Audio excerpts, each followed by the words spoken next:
Good afternoon, fourth grade. Today we're going to continue reading in our text, James and the Giant Peach. Before we get started, we have a quick write. It says, what character traits has James demonstrated so far? How do you know? Press pause to write down your answer and play when you're ready for the focus question. Our focus question for today is, what themes are being developed in the story's plot? Our vocabulary words are open-mindedness, and that's when you are receptive to new ideas. You like new ideas. The next word is essential. Essential means very, very important. So we have this sign trying to get someone's attention because the information is essential or important. And then the last word is decent. And if you are a decent person, that means you're a good person. You help people out. Draw a line to this picture. Go ahead and turn the page in your notes, and you need to open up your book to chapter 24.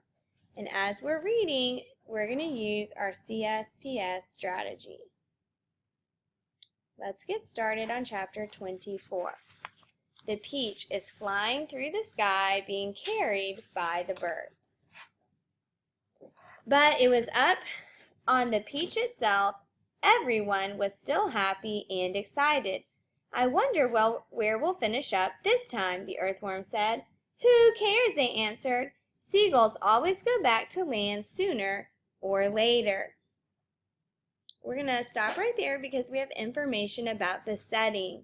In box 2A, you would write, James and the insects are on the peach and are being carried by the seagulls through the air. Press pause to write down your answer and play when you're ready for the quote. And for the quote, we would write this sentence, but up on the peach itself, everyone was still happy and excited. Press pause to write down your answer and play when you're ready to keep reading. Go ahead and turn the page. Up and up they went, high above the highest clouds. The peach swayed gently from side to side as it floated along. Wouldn't this be a perfect time for a little music? The ladybug asked. How about it, old grasshopper? With pleasure, dear lady, the green grasshopper answered, bowing from the waist. Oh, hooray! He's going to play for us, they cried. And immediately the whole company sat themselves down in a circle around the old green musician, and the concert began. From the moment that the first note was struck, the audience became completely spellbound. And as for James, never had he heard such beautiful music as this. In the garden at home on summer evenings, he had listened many times to the sound of grasshoppers chirping in the grass, and he had always liked the noise that they made. But this was a different kind of noise altogether. This was real music, chords, harmonies, tunes, and all the rest of it. We're going to stop right there because we have information about our character. In box 1A, we would write, the old green grasshopper plays songs using his wings and legs, and everyone enjoys listening to him.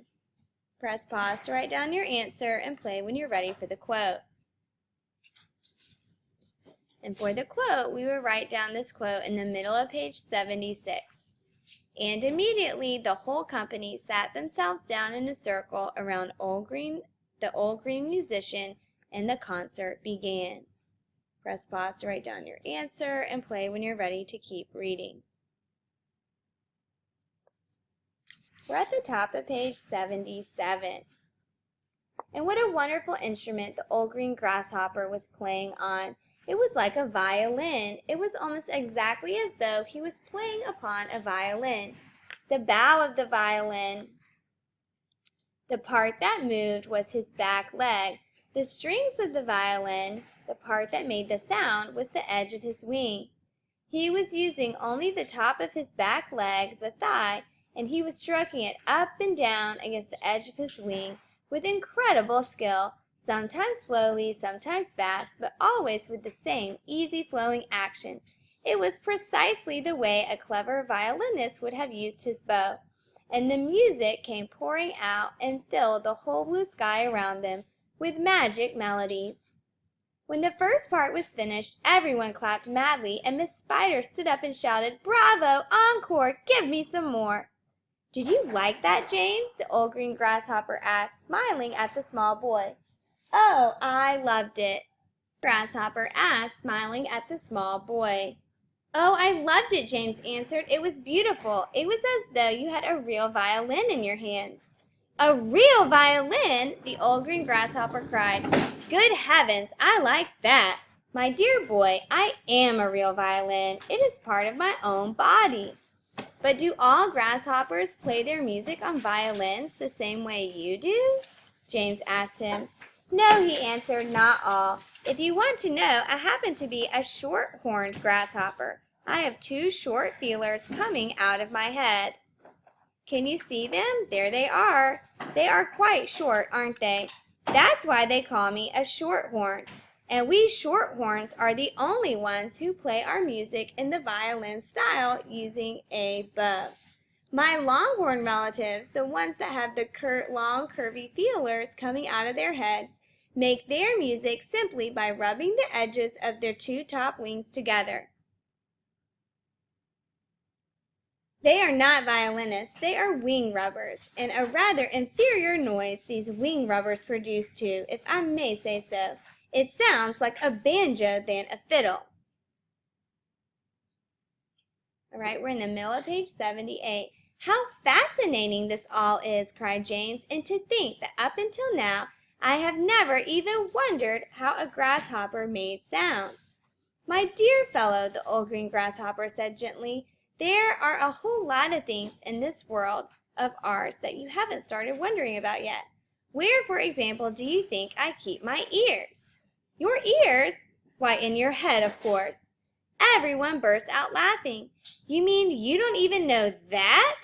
cried the centipede. "Try again," said the old green grasshopper, smiling at James.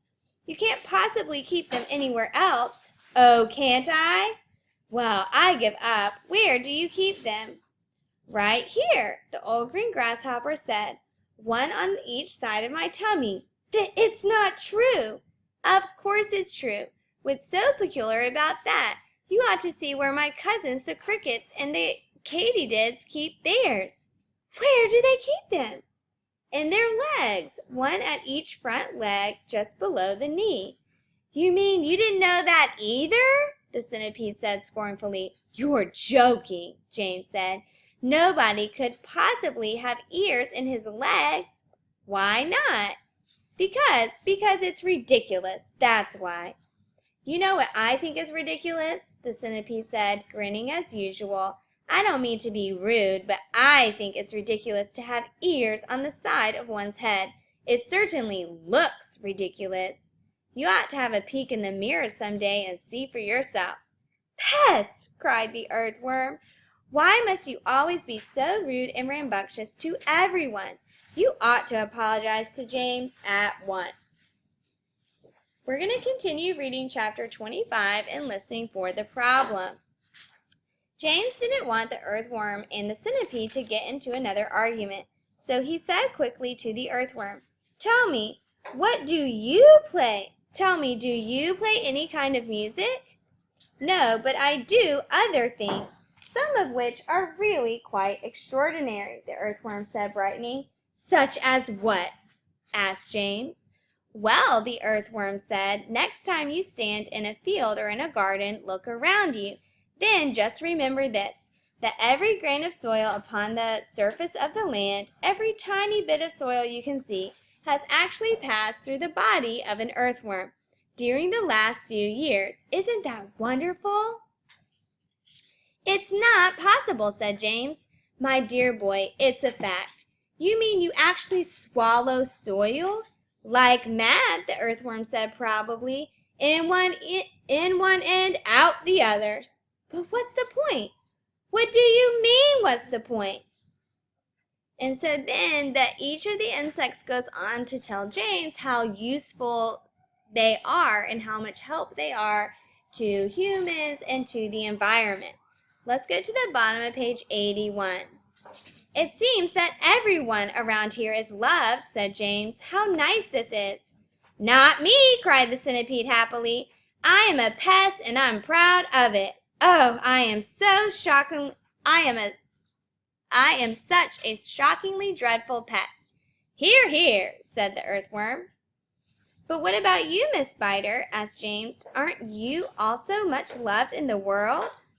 Alas, no, Miss Spider answered, sighing long and loud. I am not loved at all, and yet I do nothing but good. All day long I catch flies and mosquitoes in my webs. I am a decent person. I know you are, said James. Let's stop right there because we have information for the problem. In box 3A, you should write, James realizes that people love all the insects except the centipede and Miss Spider. Press pause to write down your answer and play when you're ready for the quotes.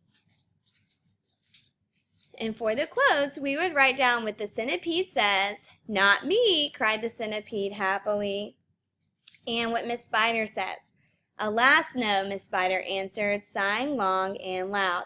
I am not loved at all. Press pause to write down your quotes and play when you're ready to keep reading. We're at the top of page 82. It is very unfair the way we spiders are treated, Miss Spider went on. Why, only last week your own horrible Aunt Sponge flushed my poor dear father down the plunge hole in the bathtub. Oh, how awful, cried James. I watched the whole thing from the corner up in the ceiling, Miss Spider murmured. It was ghastly. We never saw him again. A large tear rolled down her cheek and fell with a splash on the floor. But is it not very unlucky to kill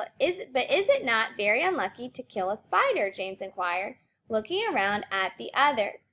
Of course it's unlucky to kill a spider, shouted the centipede. It's about the unluckiest thing anyone can do. Look at what happened to Aunt Sponge after she'd done that. Bump! We all felt it, didn't we? As the peach went over her. Oh, what a lovely bump that must have been for you, Miss Spider. It was very satisfactory, she answered. Will you sing us a song about it, please? So the centipede did. In box 4A, you will write, Miss Spider is glad that Aunt Sponge is dead because Aunt Sponge killed her father. Press pause to write down your answer and play when you're ready for the quote. And for the quote, you should write, It was very satisfactory, Miss Spider answered. Press pause to write down your answer and play when you're ready for the paragraph. And for the paragraph, it says, what did James learn about the insects? How does his conversation with the insects contribute to the theme of the text? So you would talk about how he learned about how helpful they are, and you would talk about what lesson did people learn when they help each other.